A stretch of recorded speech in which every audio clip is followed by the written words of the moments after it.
After a hurricane hits the city, a reclusive billionaire CEO opens his penthouse door to a shivering mother holding the hand of a little boy. "Hi. We really need your help." He sighs, ready to close the door on them, before freezing in shock at who the boy reminds him of. Before we begin, let us know in the comments where you're watching us from, and please like this video to support the channel.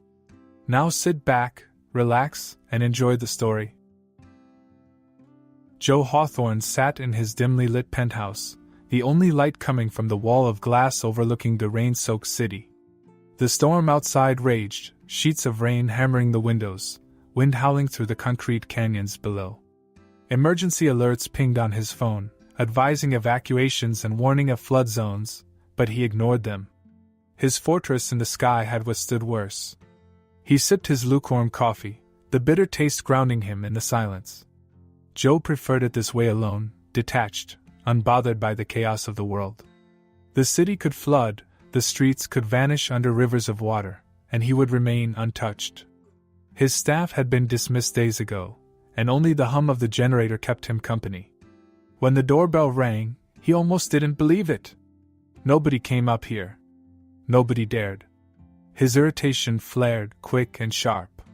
He set the cup down and strode through the wide, sparsely furnished living room, each step a reminder of how much space one person didn't need. He glanced at the security screen. A woman and a child stood on the other side, soaked to the bone, huddled together under the dim, emergency lighting of the hallway. He opened the door a crack, keeping the chain in place. "What do you want?" His voice came out colder than intended, but he didn't soften it. The woman lifted her head. "I'm sorry to bother you. We live in 14B. Our apartment flooded. The exits downstairs are blocked and—" She hesitated, the boy beside her clutching her hand tightly. "We didn't know where else to go." Joe's first instinct was to close the door. The last thing he needed was strangers invading his sanctuary. But the boy's gaze held him. He was maybe 6 or 7, with dark hair plastered to his forehead and a frown that seemed too heavy for his small face. There was something unsettlingly familiar about him, an echo of old photographs and half-forgotten memories. "You should call emergency services," he said, already starting to close the door. "There's no service," she blurted out. "Please. Just until the water recedes. We won't be any trouble." He sighed, the sound scraping against the quiet. The generator would last days, and he had enough supplies to feed a dozen people. He'd planned to wait out the storm alone, but the logic of it nagged at him. A woman and child, trapped in the building, had nowhere else to go. The image of the floodwaters below, creeping up the streets, twisted something inside him. He unlatched the chain and opened the door wider. "Fine. But keep to yourselves. I don't want disruptions." Her relief was palpable. "Thank you. I'm Miranda. This is Sam." She guided the boy inside, her movements cautious as if expecting him to change his mind. Joe stepped aside, watching them as they peeled off their soaked jackets. Water pooled on the marble floor. Sam looked around, his expression a mix of curiosity and exhaustion. The penthouse was a cavernous space, more like a museum than a home. White walls, sleek furniture, art that Joe had never bothered to appreciate. He caught himself staring at Sam again. The boy had the same serious expression Joe saw in the mirror every morning, a stark reminder of the boy he had once been. "There's a bathroom down the hall. Towels in the cabinet," he said, his voice brusque.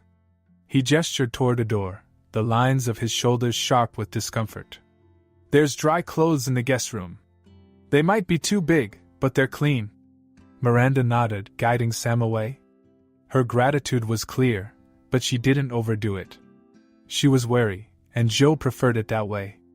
When they were out of sight, he stood in the hallway, the air around him thick and heavy. He hadn't had guests in years. Hadn't wanted any. His life was built on walls, layers of security, silence, and distance. And now, a mother and her son had slipped through, carried in by a storm he couldn't control. He rubbed the back of his neck, the tension coiling tight. His thoughts spiraled back to Sam's face, The way the boy had looked at him with a seriousness that seemed unnatural. The resemblance gnawed at him, unsettling and unexplainable. In the living room, he stared out at the storm. Water lapped against the buildings below, and the sky was a swirl of gray and shadow.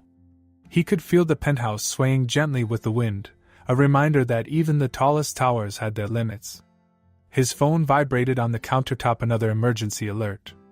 He swiped it away, the screen returning to a photo of a rugged coastline, the only personal touch in his otherwise sterile life. He had taken the picture years ago, back when he still believed in vacations, in moments of quiet that weren't forced. Before the company, before the betrayals and the long, hollow years that followed. He heard the water running in the bathroom, the soft murmur of Miranda's voice as she reassured Sam.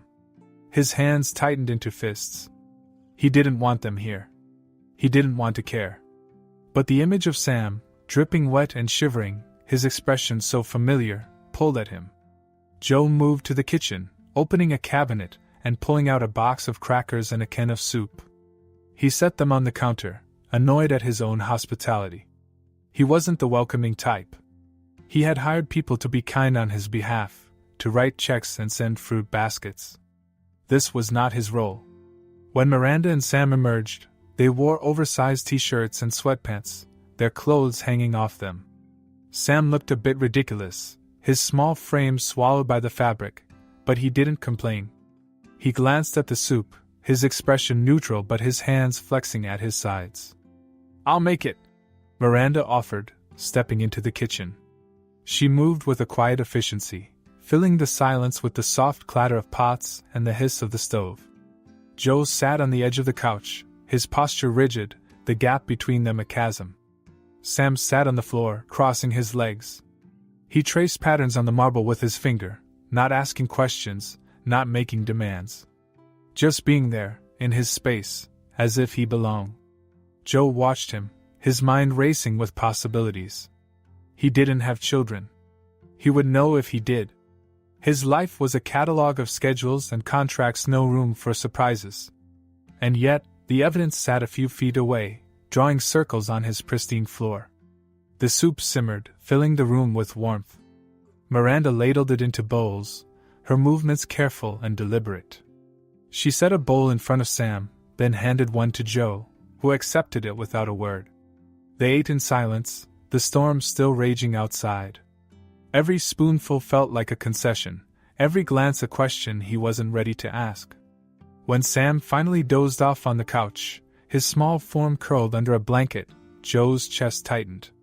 He wasn't sure what unnerved him more, the storm outside or the one brewing quietly within. The rain hadn't stopped. If anything, it pounded harder against the glass, filling the silence Joe had grown to depend on. The city below was dark, patches of emergency lights casting fractured reflections across the river that used to be streets. Somewhere far off, sirens wailed, a reminder that not everyone had the luxury of staying dry. Sam remained asleep on the couch, one arm flung out and the other tucked under the blanket Miranda had adjusted at least twice. Miranda was still awake, her eyes on the skyline, fingers absently smoothing the blanket's edge. Joe pretended not to notice, turning the pages of his book without reading a single word. He wasn't sure which unsettled him more, the quietness she brought or the questions she made him ask himself. When Miranda finally spoke, it was soft, almost to herself. "It's strange seeing the city like this. I didn't think anything could stop it. It's just water," Joe replied, sharper than he intended. She glanced over, eyebrows lifting a fraction, and he shifted in his seat. "We're grateful," Miranda said carefully. "I know you didn't have to dash, don't. I wasn't going to leave a kid out in that." She let the words settle, not pushing. Joe tried to go back to his book, but the words blurred together. After a moment, Miranda pulled a folded towel from the stack he'd left by the bathroom and ran it through her damp hair. "I moved here a month ago," she said. "Got a job as a receptionist at a law firm. Wasn't exactly a dream, but it paid the bills." She huffed a breath that might have been a laugh. "Or it did until tonight." Joe turned a page he hadn't read. "What about his father?" Miranda's hands slowed, twisting the towel tighter. It's just us. The matter-of-factness caught him off guard, and he found himself watching her, the way she seemed more tired than afraid, more resigned than desperate. She must have felt his gaze because she turned, eyes steady. Look, she said, her tone cautious. We'll leave as soon as it's safe. I don't want to cause you any trouble. He almost said that it was already too late for that. Instead, he flicked a glance at Sam, still curled up and oblivious. Just keep him out of my office. Miranda nodded, and the silence returned. Joe tried to focus on the book again, but the lines of text blurred and twisted. His gaze drifted to Sam, the way the blanket rose and fell with each breath. It should have been easier to ignore the boy, to write him off as a fluke, but every time he looked at him, he saw flashes of old photographs and memories he'd buried deep. The next morning, the storm showed no sign of letting up. Miranda busied herself in the kitchen, organizing cupboards and stacking dishes. Sam, freshly changed into clothes that still hung awkwardly off his small frame, took to exploring with a mix of caution and curiosity. Joe stayed in his office, the door slightly ajar, watching from the corner of his eye. Sam drifted from room to room, pausing at paintings, poking at vases with a careful finger. At one point, he stopped by the floor-to-ceiling windows, pressing a palm against the glass, watching the rain slide down. Joe's chest tightened. He turned back to his computer, fingers drumming a restless beat against the desk. He should have been focusing on the emails piling up, the crisis reports, the status of the company's assets in the flooded districts. Instead, he found himself glancing out every few minutes, tracking Sam's movements. It was only when he heard a beep, followed by a sudden metallic voice stating, "Security system activated," that he bolted upright. In the living room, Sam stood frozen, fingers still hovering near a touchscreen panel. The security system launched into a series of prompt door locks, surveillance cameras, emergency protocols, each announcement louder than the last. Sam's eyes widened, and Miranda, balancing a tray of hastily made sandwiches, nearly dropped them. Joe strode in, scowling. "What did you touch?" "I dash." Sam's voice came out small, shoulders tensing. "I didn't mean dash, calm down." Miranda cut in, voice firm but gentle. She set the tray aside, crouching down beside Sam. "It's okay. It was an accident." Sam bit his lip, glancing between them. "I just wanted to see the weather." Joe sighed, stepping forward to silence the system. "Next time, ask?" A beat of silence, then Miranda's lips twitched. "Fancy place you've got. Does it come with instructions?" The joke was so unexpected that Joe stared at her for a second too long. Miranda grinned, just a hint, and even Sam cracked a hesitant smile. Joe huffed, not quite a laugh, but the tension eased, if only a little. The rest of the day passed slower than the rain. Miranda and Sam stayed close, keeping to the main living area, sharing space without intruding. Joe tried to keep his distance, retreating to his office, but the quiet didn't help. His eyes kept drifting to the stack of papers on his desk, the unfinished reports, the open search window he hadn't dared to fill with Miranda's name. He leaned back in his chair, jaw tight, then swore softly and started typing. The background check didn't take long. Miranda Dreyer. 29. No criminal record. A string of part-time jobs and low-income addresses, all leading back to a small town 2 states over. No known connections to his company, his assets, or anyone who might have sent her. Nothing to explain the boy who looked so much like him. He pulled open a drawer, hands moving without thought, and froze when his fingers brushed the corner of an old photo album. He hesitated, then drew it out, flipping through pages stiff with disuse. One picture stopped him. A boy, no older than Sam, standing stiffly beside his father, suit too big and shoulders straightened by command. His father's hand rested on his shoulder, a gesture that looked comforting until you saw the grip. Joe snapped the album shut, shoving it back into the drawer. His pulse thrummed, uneven and quick. He rubbed a hand over his face, exhaling slowly, but the tightness in his chest didn't ease. Outside, Miranda's soft voice filtered through the door, weaving a story about brave knights and dark towers. Sam listened, rapt, clutching a throw pillow to his chest. Joe leaned back, eyes fixed on the ceiling, memories bleeding into the storm's unrelenting drumbeat. For a long moment, he stayed there, listening. When the story ended, and the silence crept back in, Joe turned his chair, fingers drifting over the keyboard, hesitating. He opened a new file, typed in Miranda Dryer's name, then stopped, cursor blinking. For once, he couldn't decide which question he wanted answered first. The background check offered nothing Joe didn't already know. By every account, she was exactly who she said she was. It should have put him at ease. Instead, it left him more wound up than before. He scrolled through the report again, eyes snagging on her hometown, the dates she'd moved, searching for anything that explained Sam's resemblance to him. The screen remained stubbornly ordinary. By the time he shut down his computer, frustration simmered beneath the surface. He paced the length of his office twice, scrubbed a hand over his face, and finally stalked out to find Miranda. She was in the kitchen, sleeves rolled up, washing dishes by hand despite the state-of-the-art appliances that practically did it for you. Sam was sprawled on the couch nearby, a half-built Lego spaceship on the table, his eyelids drooping. One of Joe's old toys, a worn-out robot with a missing arm, was tucked under his arm like a makeshift shield. Joe stopped short, breath catching for reasons he couldn't name. Sam's dark hair stuck up at odd angles, and his mouth twitched faintly in sleep, the picture of innocence. But it was the resemblance that stole Joe's voice, the way Sam's brows knitted even in sleep, so much like Joe's had in those faded photos buried deep in a drawer. His hands clenched, nails biting into palms. Miranda glanced over her shoulder, soap suds sliding down her wrists. "Is something wrong? Who's his father?" The words came out sharper than intended.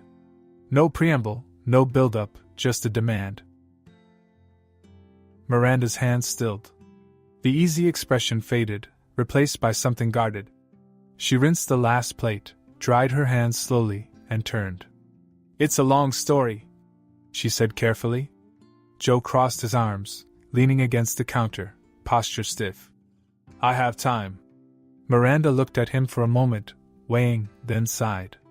It wasn't anything serious. A fling, I guess you'd call it." Her voice softened, eyes flicking to Sam. "We met at a party. I didn't even get his last name. I know how that sounds, but it's the truth." Joe's jaw tightened. "Convenient." Her eyes narrowed. "Believe what you want. He disappeared before I even knew I was pregnant. All I knew was that he came from money. Old money, the kind that doesn't leave phone numbers or last names." "Of course," Joe muttered. Miranda bristled. "Look, if I was here for your money, I'd have asked by now.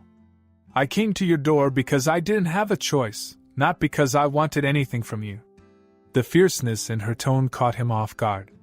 Joe's instinct was to push, to unravel the holes in her story, but the tightness in her voice, the way her hands twisted in the dish towel, gave him pause. "Right," he muttered. "Well, if you remember any more details about the mystery man, let me know." Her eyes flashed. "You really don't trust anyone, do you?" "Not often," she snorted. "Must be exhausting." He opened his mouth to retort, then closed it, biting back the words. The storm drummed against the windows, filling the silence. Miranda shook her head, muttering something he didn't catch, and turned back to the sink. Joe lingered a moment longer than necessary, watching her shoulders hunch against the tension, watching Sam's small form curl tighter around the toy on the couch. Guilt crept in, uninvited and unwelcome. He forced himself to turn away. Sleep didn't come easy that night. It rarely did, but the storm didn't help, nor did the silence stretch too thin in the spaces between thunder. Joe lay flat on his back, staring at the ceiling, replaying the conversation over and over, looking for cracks. When he finally drifted off, the dreams were fragments: old corridors, empty rooms, the echo of footsteps that were never his own. Memories bled through, unbidden. His father's voice stern, clipped, more commands than comfort. The empty estate, windows dark and cold. His mother's silence, eyes rimmed red but never shedding a tear. And through it all, Joe's own reflection in the glass, young and bitter, a stranger even then. He woke with a start, chest tight, the room still cloaked in shadow. Morning came too soon. Sunlight struggled through rain-streaked windows, pale and uncertain. Joe pulled on a fresh shirt and headed to the kitchen, only to pause in the doorway at the sight before him. Miranda was pouring orange juice, hair still damp, and Sam was already halfway through a bowl of cereal, legs swinging under the table.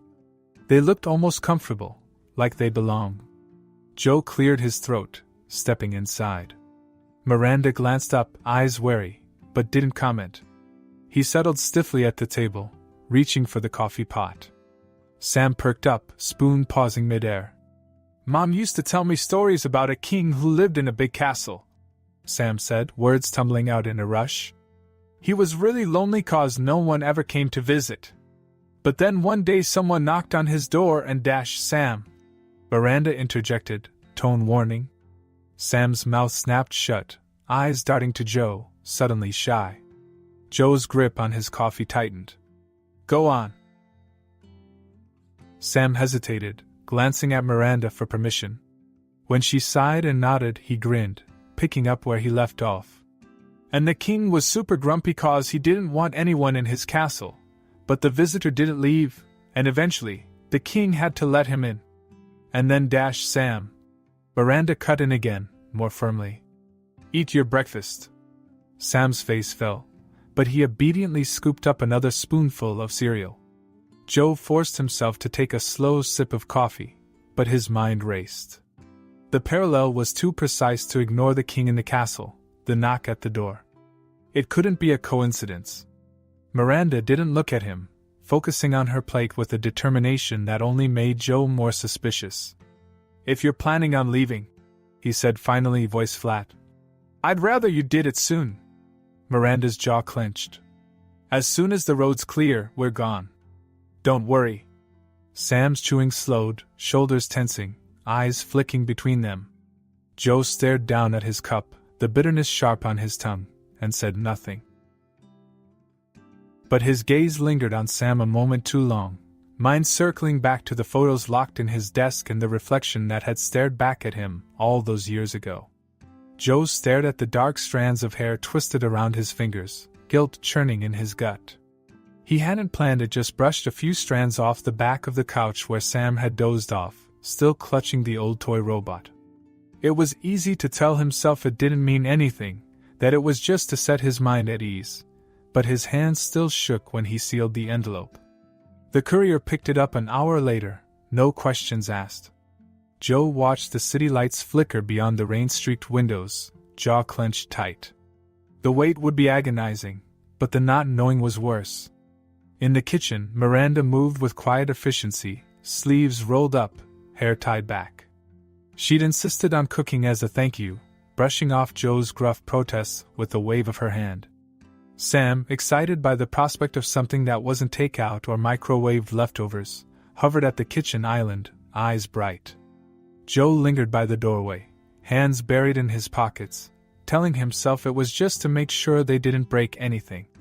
"How does this thing even work?" Miranda muttered, prodding the touch screen on the stovetop. It beeped angrily at her, and Sam giggled. Joe bit back a smirk. "It's a stove, not a spaceship," Joe said dryly. Miranda shot him a look. "Fancy stove. Bet it orders your groceries too." "Not yet," she snorted, flicking her gaze back to the recipe open on her phone. "Figures."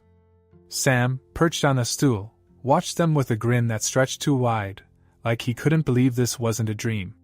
Joe tried not to stare at the way Sam's dark hair stuck up in all directions or the way he squinted at the screen, tongue poking out in concentration like a kid who didn't know how to belong anywhere but was trying anyway. Joe's throat tightened, and he turned away, reaching for the bottle of water on the counter. Dinner prep turned chaotic fast. Miranda misread the recipe twice, setting the stovetop timer for 30 minutes instead of 15. Sam knocked over a glass of water with a flailing elbow, and Joe caught it just in time, water sloshing over his sleeve.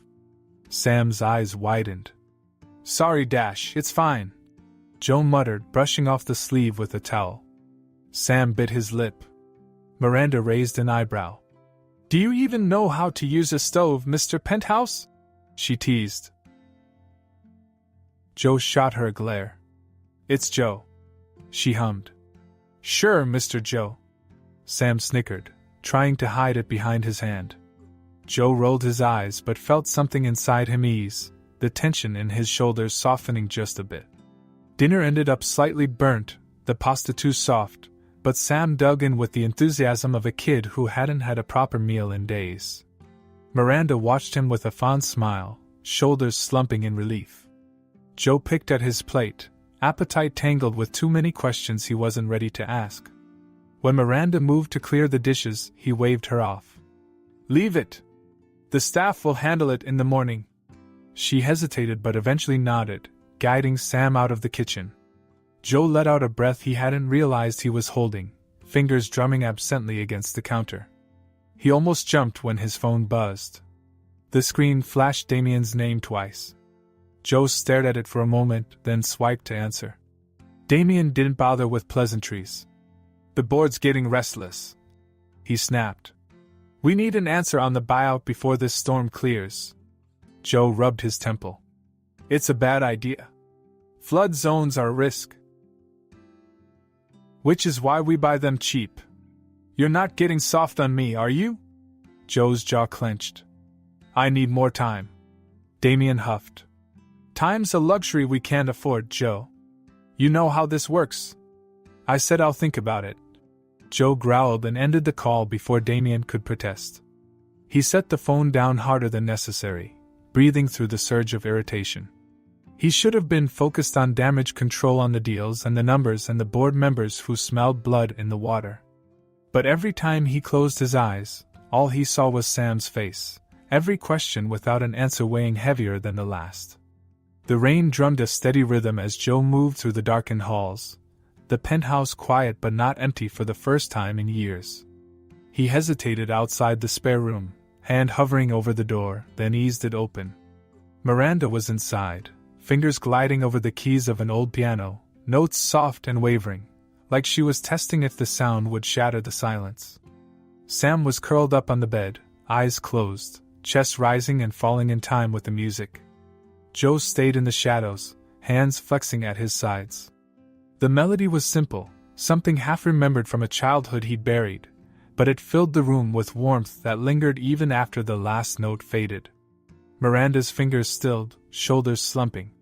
She brushed a hand over Sam's hair, gaze softening. Joe swallowed hard, throat tight, and stepped back before she could see him. He barely slept that night, mind replaying every glance, every word, trying to find cracks in Miranda's story or in his own resolve. The envelope would be delivered in a week, maybe less. Until then, all he could do was wait. Days blurred into each other, storm clouds thinning to gray. Miranda and Sam stayed, though Miranda's eyes flicked to the door more often, fingers twitching like she was itching to pack their bags. Joe stayed out of their way, pretended not to notice how quiet the penthouse felt when they weren't around. When the envelope finally arrived, Joe stared at it for a full minute, fingers cold against the paper. He opened it with steady hands and read the results twice, then once more for good measure. Sam was his son.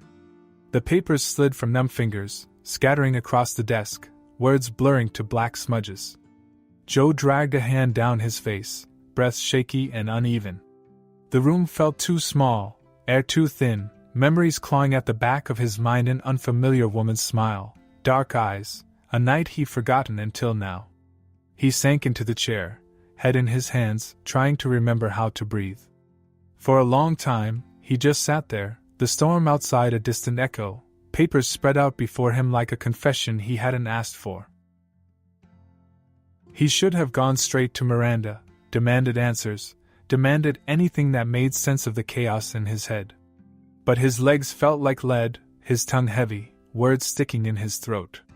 He closed his eyes, jaw tight, and let the guilt sink in. The headlines were brutal. Words like corrupt and heartless splashed across every screen Joe passed, the story spinning faster than he could contain it. The controversial buyout deal had been leaked to the media, conveniently twisted to make it look like Joe was poised to bulldoze flood-damaged neighborhoods for a profit. He should have expected it. Damien's tactics weren't subtle, but the speed and reach of the story left him cornered with no time to mount a defense. Protesters gathered outside the office, picket signs bobbing above a sea of umbrellas. From the penthouse windows, there were distant smudges of color and noise, but the shouts were clear enough. Traitor. Greedy. Monster.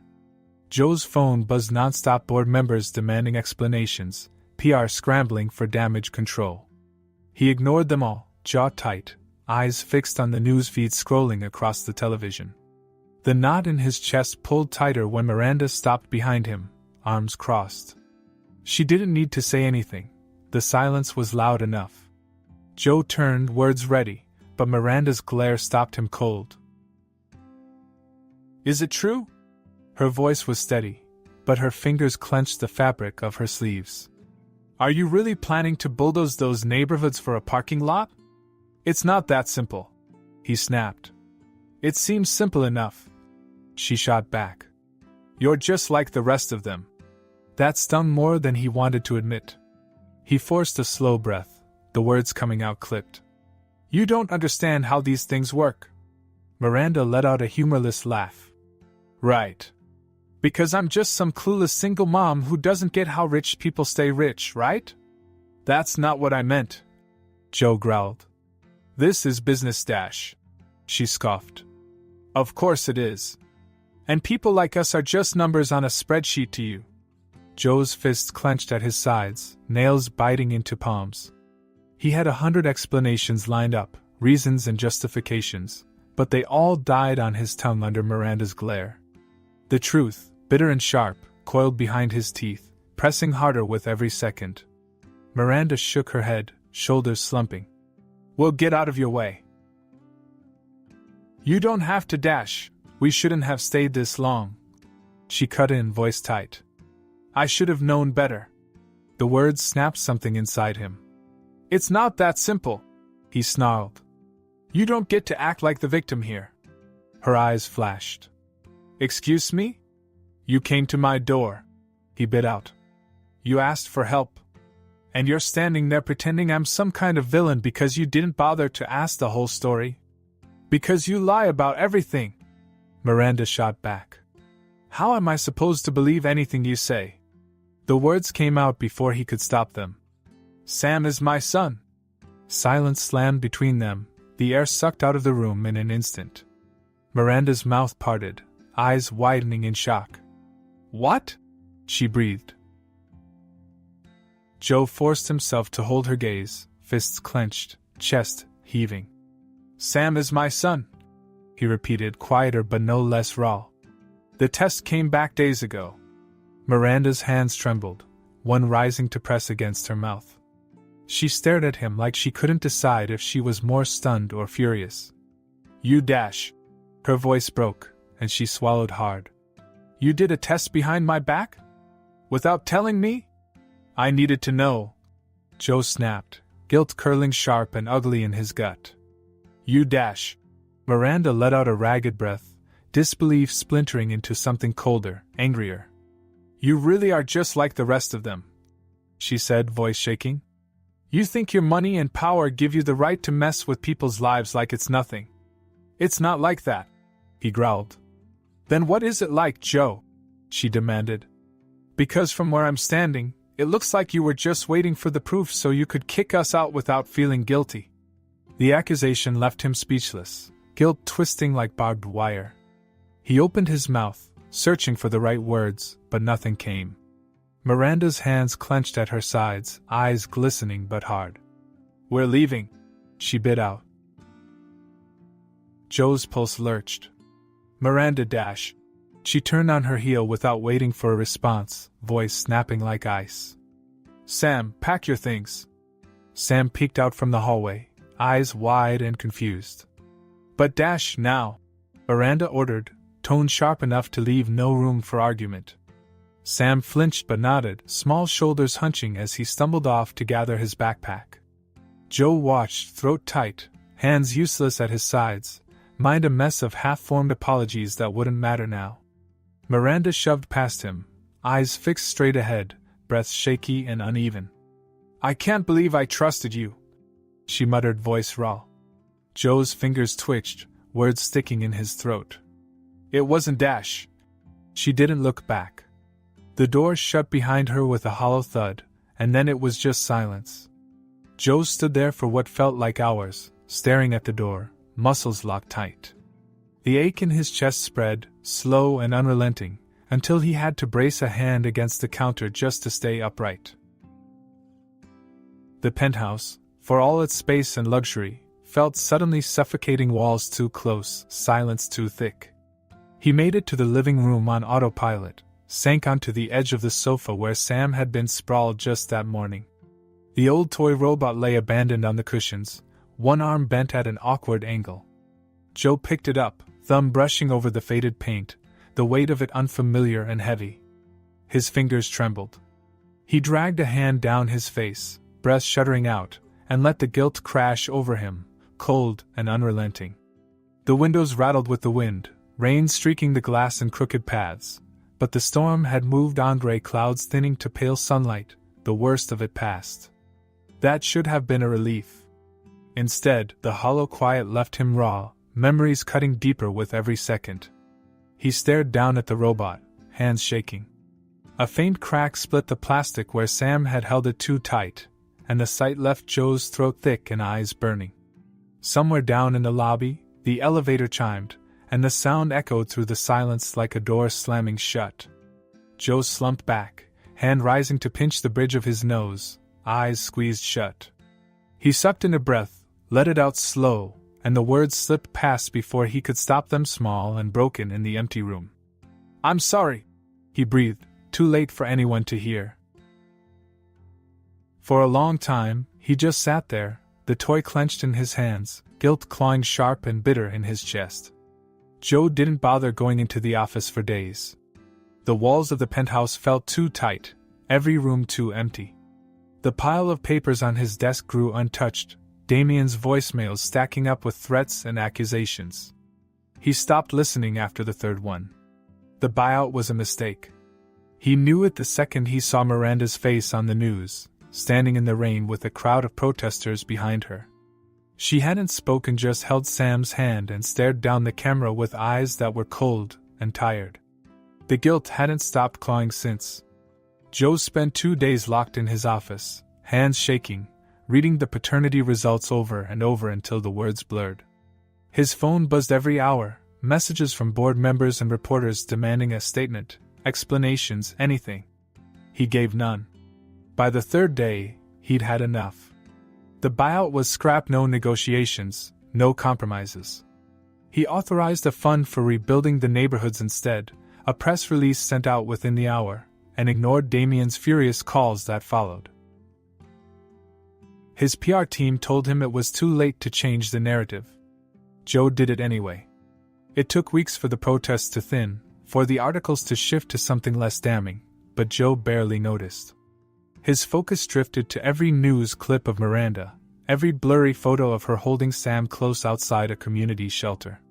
The hollowness in his chest spread, slow and cold, every time Sam's dark hair and blue eyes flashed across the screen. He called her number once just to hear it ring, to see if she'd answer. It went to voicemail, and he hung up without leaving a message.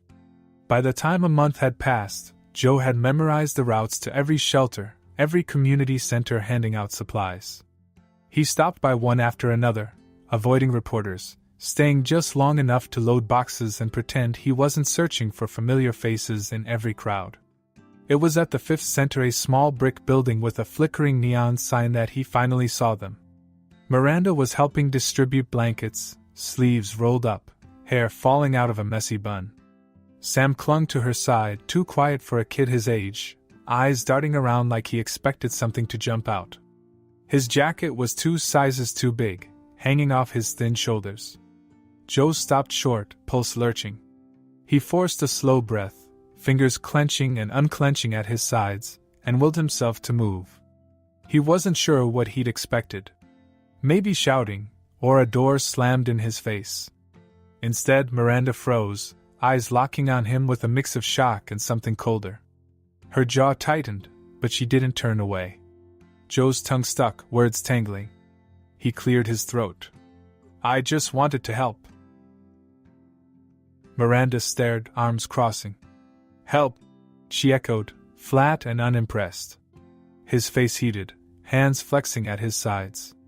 "With the supplies," he muttered. "Or whatever you need." Sam peeked up, eyes darting between them. "Hi," he said softly, clutching Miranda's sleeve. Joe's chest tightened.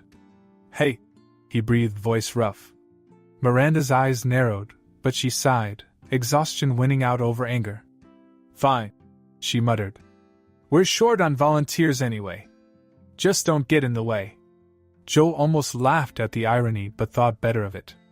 He took the stack of blankets Miranda shoved at him without argument, ignoring the curious looks from the other volunteers. They worked in silence at first, Joe stacking boxes, Miranda moving back and forth, barking orders that he followed without complaint. Sam trailed behind her, eyes flicking to Joe every few minutes, uncertain but curious.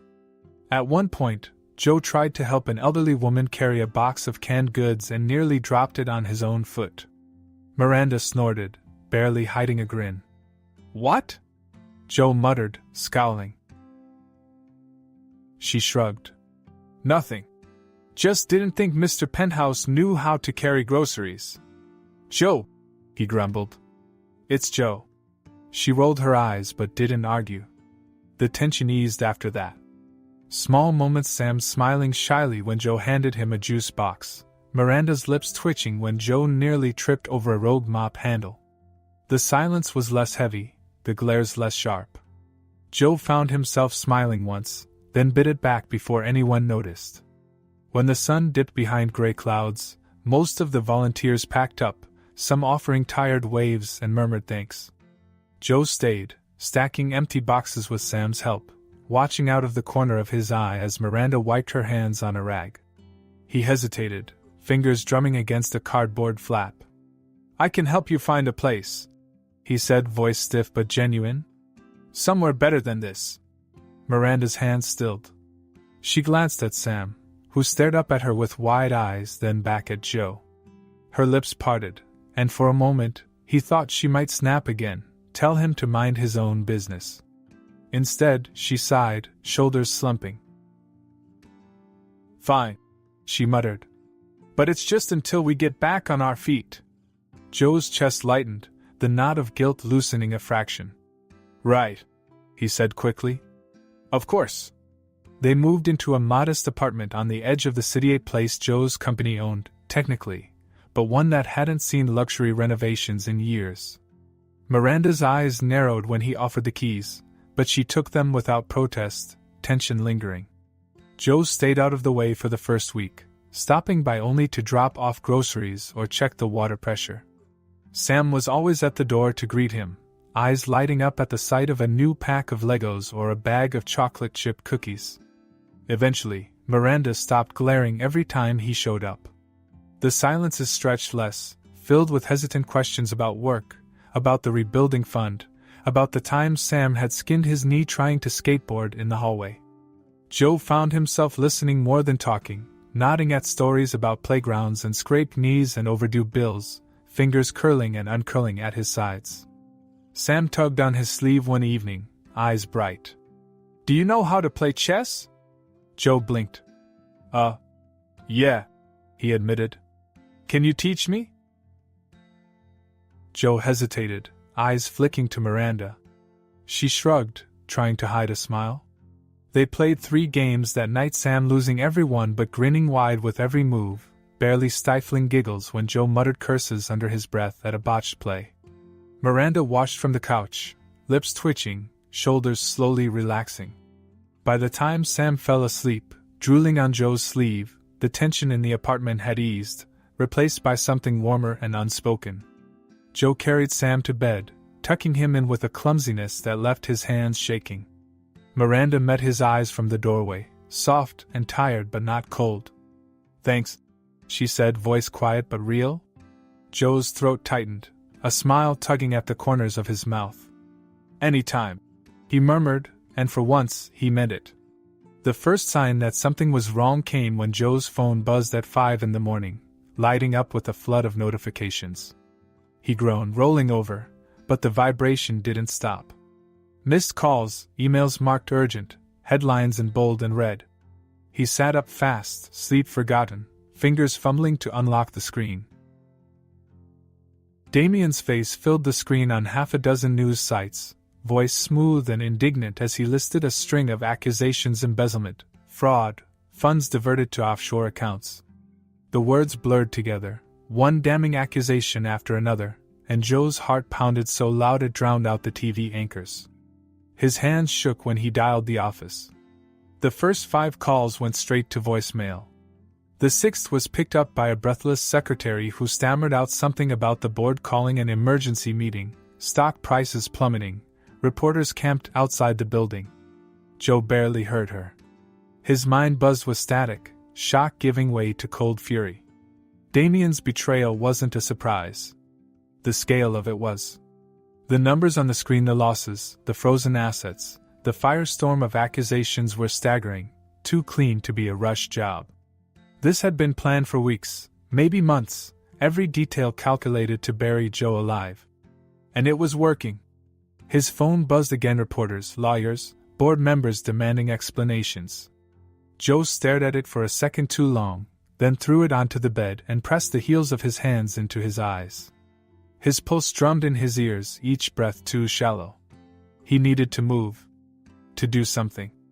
Anything but sit in this empty room and watch everything burn down in real time. He forced himself up, splashing cold water on his face, trying to breathe through the panic clawing at his chest.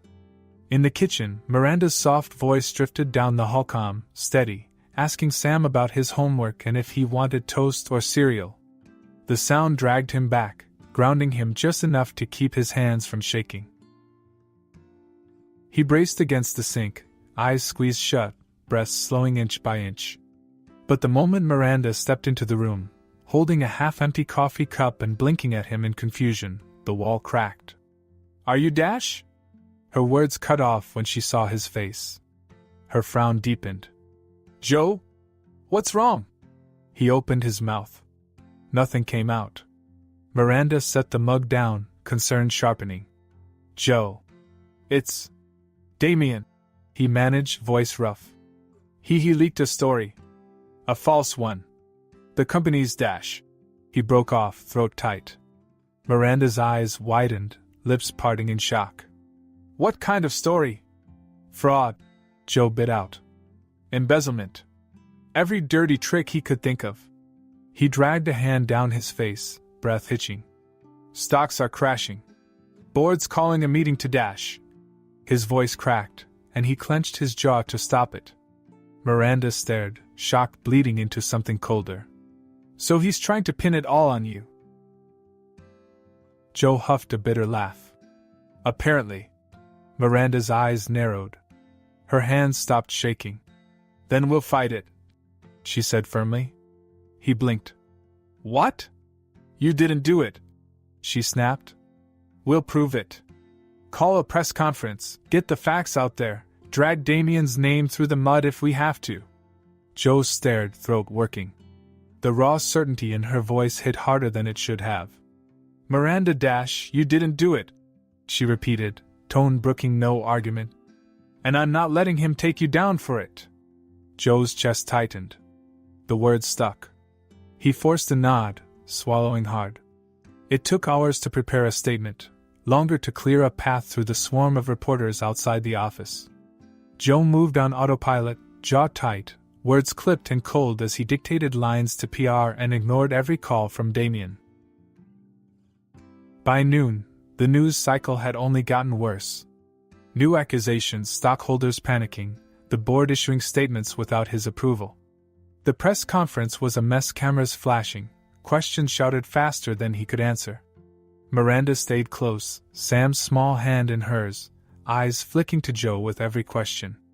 And then, While Joe was fielding a question about offshore accounts, Miranda stepped forward. The cameras zeroed in. Joe's words stumbled to a halt. Miranda took a slow breath, shoulders straight. "This is a setup," she said, voice ringing clear and steady. "I've worked with Joe Hawthorne for months. He's not the man they're painting him to be.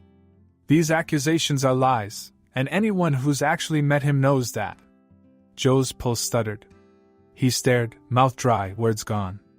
Reporters latched on, questions flying, and Miranda didn't flinch, firing back with facts, her voice unwavering, eyes narrowed. By the time the conference ended, her words were trending, clips circulating faster than the accusations.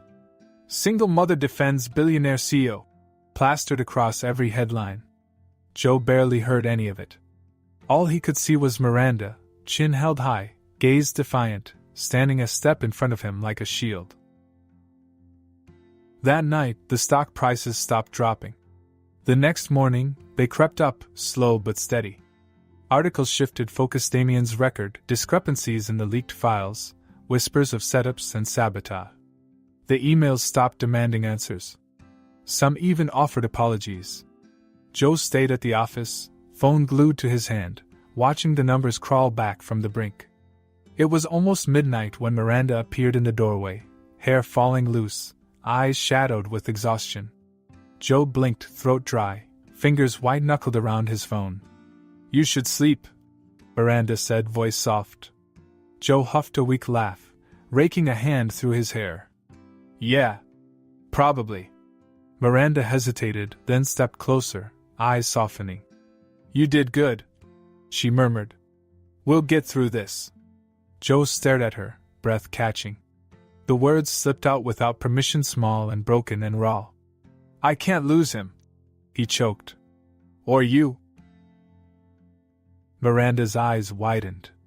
Her lips parted, but no words came. Joe dragged in a breath, hands trembling. I am not good at this," he rasped. "Being a father or anything else. But I want to be." Miranda's eyes shone, her hand rising to rest gently over his. Warm, steady. "It's not too late," she whispered. Joe's breast shuddered. His fingers curled around hers, grip tight and desperate, chest raw and aching. He closed his eyes, let out a slow breath, and for the first time in weeks, the knot of guilt eased. The city was different now, quieter, but alive. Streets that had been rivers were lined with new saplings, sandbags long gone, the hum of construction blending into the usual chaos of horns and chatter. Flood-damaged neighborhoods were mid-repair, fresh paint and scaffolding covering the cracks left by the storm. Joe's office, downsized but sturdy, overlooked it all from a modest floor in a downtown building, the skyline framed by glass that was always a little smudged no matter how often someone cleaned it. He didn't mind. The view was clearer than it had been from the penthouse, and the windows open, letting in air that smelled faintly of salt and asphalt instead of cold, filtered silence. Stacks of reports and proposals covered his desk, all focused on community projects, rebuilding parks, funding schools, grants for local businesses. It wasn't enough to drown out the guilt completely, but it was a start. Joe leaned back, eyes drifting to a photo propped against his computer, a shot of Sam, grinning wide and toothy, standing in front of his new school with a backpack too big for his shoulders.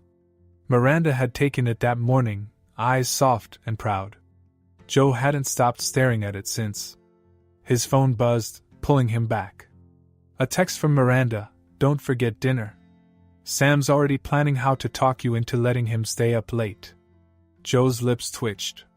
He typed a quick reply, not a chance, and pocketed the phone, pulse settling.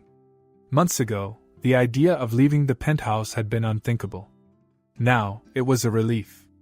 The hollow quiet of too many empty rooms had been replaced by an apartment with mismatched furniture, stained carpets, and walls covered in Sam's drawings. The kitchen smelled like takeout half the time, and Joe still couldn't figure out how to work the coffee maker without help, but the weight in his chest was lighter. The door opened, and Miranda stepped in, carrying a stack of folders, her hair pulled back and stray strands falling loose. She nodded at the half-eaten sandwich on Joe's desk. Is that your lunch or a science project? Joe huffed. I got busy. Clearly. Miranda set the folders down, crossing her arms with a smirk. You keep eating like that, and Sam's gonna put you on a diet. Joe rolled his eyes, but his chest felt warm. He already tried. Hid the chips on top of the fridge. Miranda snorted, eyes glinting. Smart kid. Wonder where he gets it. Joe muttered, but his tone was soft, fond.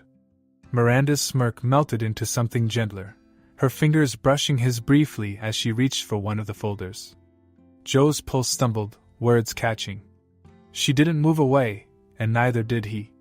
Sam burst in half an hour later, breathless and grinning, a flurry of snowflakes clinging to his hair. Joe barely had time to open his arms before Sam barreled into him, babbling about a snowball fight at recess and the lopsided snowman outside the school. Joe chuckled, ruffling Sam's hair. You win? Obviously, Sam declared, chin lifting. I had to avenge you. Miranda snorted, hiding a smile behind her hand. Joe blinked, caught between laughing and being touched. Avenge me, huh? Sam nodded, eyes wide and solemn. You said you hated snow? Joe glanced at Miranda, whose smirk had returned full force. He rolled his eyes but couldn't fight the grin. Did I? You definitely did, Miranda confirmed, biting back a laugh. Sam tugged at his sleeve. So can we build a snowman later? Joe huffed, but his resolve crumbled fast. Fine, he grumbled. But you're doing most of the work. Sam cheered, darting off with a grin. Miranda chuckled, leaning against the desk, eyes warm. Soft it, she teased. Joe sighed, but his hand brushed hers, fingers curling instinctively. Miranda's eyes flickered, but she didn't pull back. That evening, they returned to the apartment to find the lights dimmed and something sweet baking in the oven. Sam wriggled out of his coat, dragging Joe by the sleeve towards the living room, words tumbling over each other in excitement. The room was transformed, fairy lights strung haphazardly around the windows, a small Christmas tree in the corner, ornaments hung with more enthusiasm than skill. The scent of cinnamon filled the air, and a lopsided star tilted precariously on top of the tree. Joe blinked, throat tight. Did you dash? Surprise! Sam crowed, dragging him forward. Mom said we needed a tree and you wouldn't get one, so... Miranda shrugged, trying to look casual. He's persuasive. Joe chuckled, eyes stinging. Yeah, I noticed. They spent an hour fixing ornaments that Sam had hung too low, Miranda laughing every time Joe muttered about glitter on the carpet. By the time they finished, Joe's hands were covered in tinsel, Sam was half asleep against his side, and Miranda was curled up on the couch, eyes soft and fond. Joe couldn't stop staring at them, Sam's dark hair messy, Miranda's head tilted back with her eyes half closed, both of them framed by the glow of the lights. His chest ached, raw and full in a way he hadn't realized he missed. His eyes caught on something propped against the base of the tree, a hand-drawn card and bright markers, stars dotting the edges. Joe leaned forward, fingers brushing the paper. Thanks for being brave enough to come back. His breath caught. Miranda watched, eyes warm. Sam's idea, she said softly. He thought you needed a reminder. Joe's hand trembled around the card. He swallowed hard, chest tight and aching. I don't know what to dash. You don't have to say anything, Miranda murmured, fingers brushing his. You're here. That's enough. Sam, half asleep, mumbled something about hot chocolate and wriggled closer, face pressed into Joe's side. Miranda's hand slid over Joe's, warm and steady, her head leaning against his shoulder, eyes fluttering closed. Joe let out a shaky breath, eyes drifting to the snow falling in slow spirals beyond the window. His fingers curled around Miranda's, gripped tight and desperate but steadier than before. Stay, he breathed, voice rough and quiet. Both of you. Miranda's eyes flickered open, surprise melting into something softer, lips curving. She didn't hesitate. Okay, she whispered. Joe's chest loosened, breath shuddering out, eyes stinging. He leaned back, Sam's weight warm against his side, Miranda's fingers twined with his, the glow of the lights painting the walls in soft gold.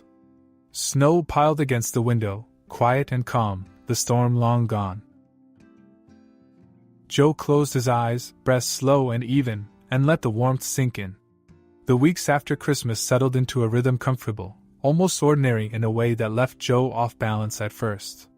Morning alarms, breakfast with too much syrup, rushing out the door with Sam trailing behind, hair sticking up in every direction. Joe walked Sam to school most days, awkward at first but relaxing bit by bit with each small hand slipping into his. Sam would chatter about science projects and recess arguments, eyes bright, and Joe would hum in response, the warmth in his chest spreading slow and sure. Miranda's charity fund flourished, her days packed with meetings and her nights spent at the kitchen table, files spread out beside takeout containers. Joe found himself looking forward to the chaos coming home to lights already on, shoes kicked off by the door, Sam's voice rising from the living room in a half-hearted argument about bedtime. Dinner was never fancy leftovers or pizza or whatever Miranda could throw together, but it was warm and loud, filled with Sam's laughter and Miranda's easy smiles and Joe's soft, startled chuckles. They made it a habit Friday game nights on the creaky couch, Sam curled between them with blankets piled high, Miranda's head on Joe's shoulder. Chess matches that stretched late into the night, Sam yawning but stubborn, refusing to forfeit. Miranda would roll her eyes, mutter something about competitive boys, and Joe would snort, ruffle Sam's hair, let him win more often than not.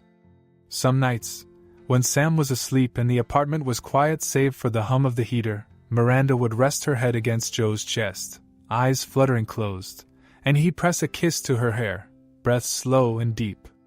Joe's chest felt raw but full, a warmth that spread deep, leaving him almost lightheaded. It was different, messy and uncertain, and nothing like the cold perfection of the penthouse. But when Miranda looked at him across the dinner table, eyes soft and tired and happy, and Sam grinned, ketchup smeared across his cheek, Joe couldn't imagine wanting anything else. The ache in his chest eased, slow and sure.